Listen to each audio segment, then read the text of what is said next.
Welcome back, everybody. We're going to do the 30 Years War series by Extra History. This is part two, the second Horseman. Let's go ahead and jump into it.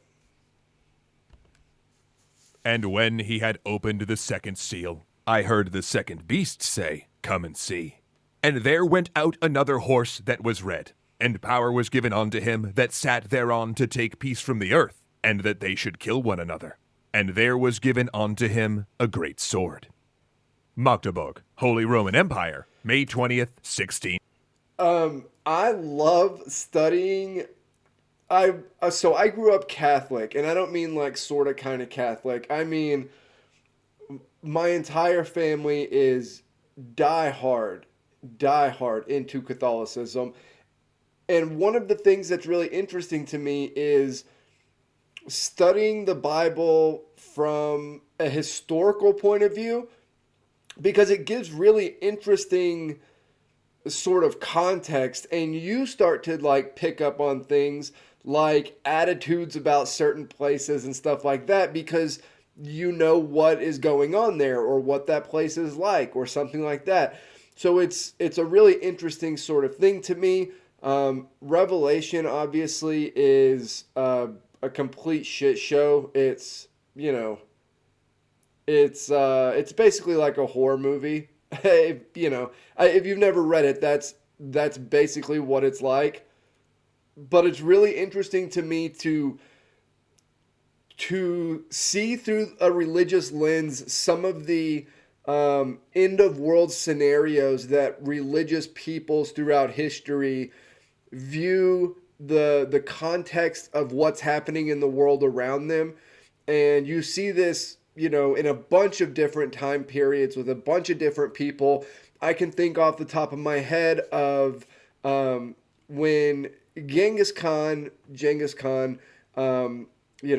tomato, whichever, when they break the boundary between East and West and they actually enforce come West, there's a belief by the Christian world that this is Gog and Magog. This is Armageddon. This is the Christian religious apocalypse. And you see stuff like this continuously throughout history. Obviously, you have people that are viewing it through that lens right here. So it's another like slightly different context. And I'm always of the opinion that viewing historical situations through the lens of the people who lived it gives you sort of the best feel for what the situation was actually like, even though it happened so long ago that the raw emotion of the situation has basically completely left us. 1631. A siege broken, a city burning. After months of grinding combat, Tilly's imperial army has smashed into the Protestant city. The Catholic League troops have set fires in the town, hoping that it will draw the city's garrisons away from the defensive walls. But then the wind turned those 10 burning buildings into 100, and now flames, rather than soldiers, have stormed Magdeburg. Thousands of civilians huddle in basements to try to escape the horror, but instead they die there, suffocated or burned. 1,000 luckier souls gather in the cathedral, sure that the Catholic attackers will not burn it. But instead, in their relative safety, they're forced to watch as gangs of soldiers rob, torture, and murder the population. Only 200 of the city's 1,700 buildings survive, as 20,000 men, women, and children die in a scene ripped straight from hell.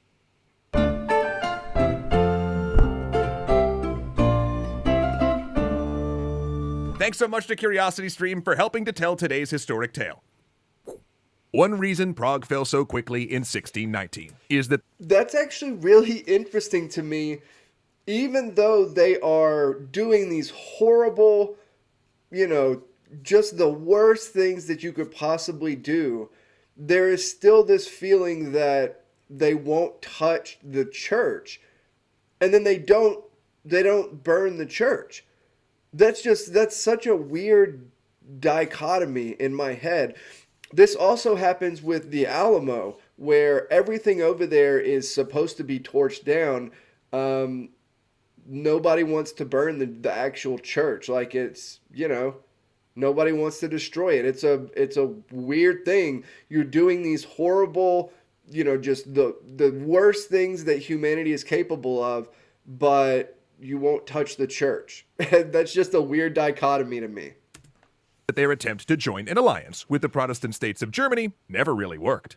Whether the empire's Protestants liked it or not, the Catholic Ferdinand II had won the election as King of Bohemia fairly, and most German Lutherans were not in favor of backing an uprising and breaking their entire political system just to give the Calvinist Frederick V the crown. Better to just wait and elect a new king after Ferdinand passed away. And if Ferdinand had been careful, it could have gone that way and stayed a local conflict. But then he started engaging in the most Habsburg of hobbies, empire building. Before becoming the rebel king of Bohemia, Frederick V had been, and still technically was, the Elector Prince of the Palatinate, able to vote for the position of Holy Roman Emperor. But since Frederick was now technically a rebel and a traitor, Ferdinand decided to occupy the Palatinate, to strip Frederick of his vote, and instead give it to his brother-in-law, Maximilian of Bavaria. Now, Ferdinand had many Lutherans on his side during the Bohemian Revolt, but this was a clear breach of the empire's rules. And when Catholic armies, including Spanish troops, marched into the Palatinate with Maximilian at their head, things really kicked off, and other countries began getting involved.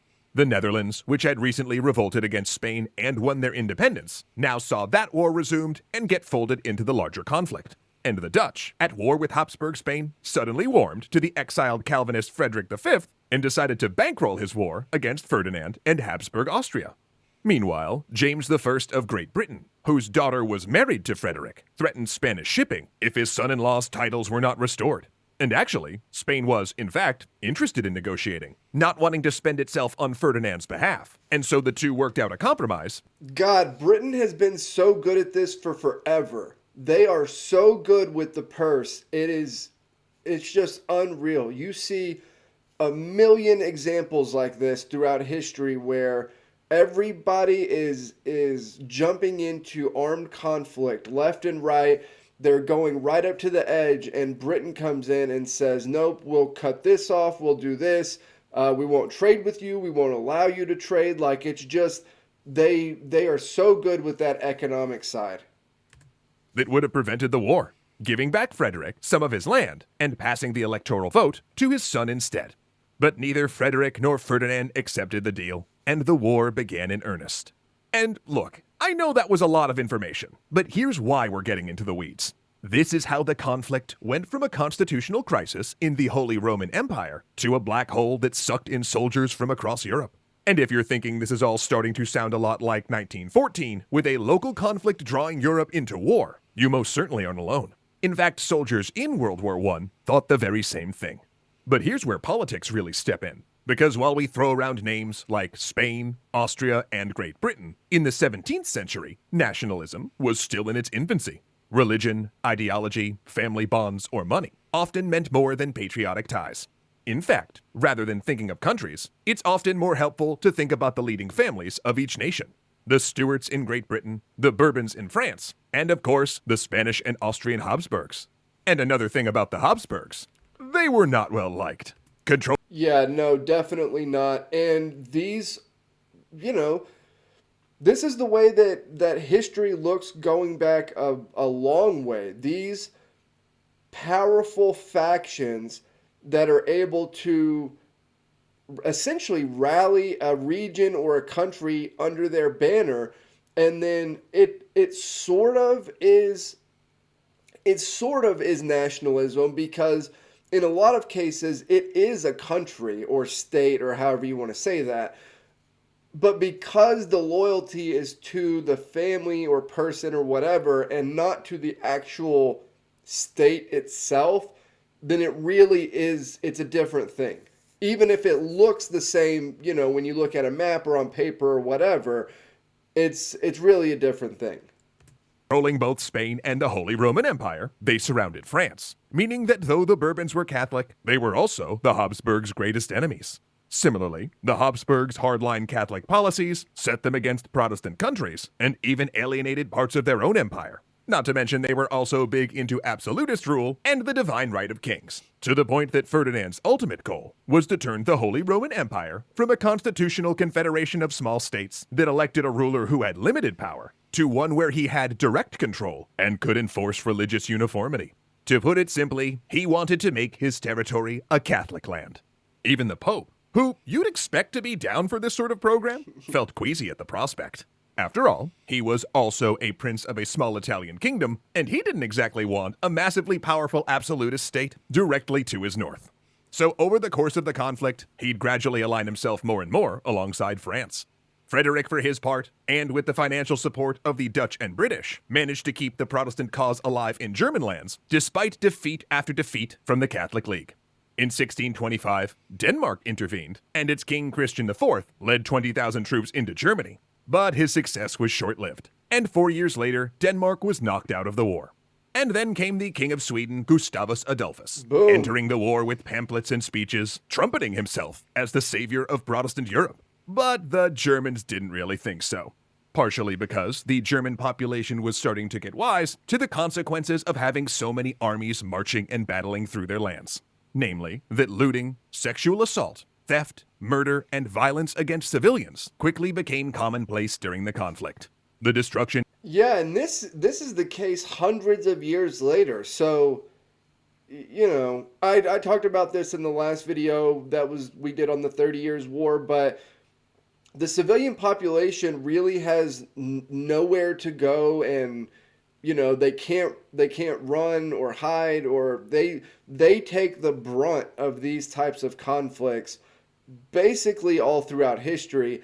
And in a really kind of terrible twist, a lot of times the states will put them out there almost like as the first line of defense or to buy time or that sort of thing. And you know, they end up just getting worked. It's brutal. Of Magdeburg, which opened this episode, being the most famous incident. Yet, that's not surprising, right? This was a religious war, and therefore you'd expect a level of sectarian violence and massacre. But that's not exactly true, because this violence was almost universally about money. See, the vast majority of the troops in this conflict were professional soldiers who signed up expecting to be paid. Expecting being the key word there, because while all of these nations fielded armies, they quickly realized they couldn't reliably supply or pay them. A problem that only worsened as the conflict stretched longer and longer. Even Spain, with access to American silver, couldn't keep up. And in the absence of And by the way, this is why the Achaemenid Persian Empire is so freaking awesome to me. They're so incredible to study. They field an army and supply it in Greece from basically Iran. Like and they do this, you know, way before this time period. And so yeah, this is hard.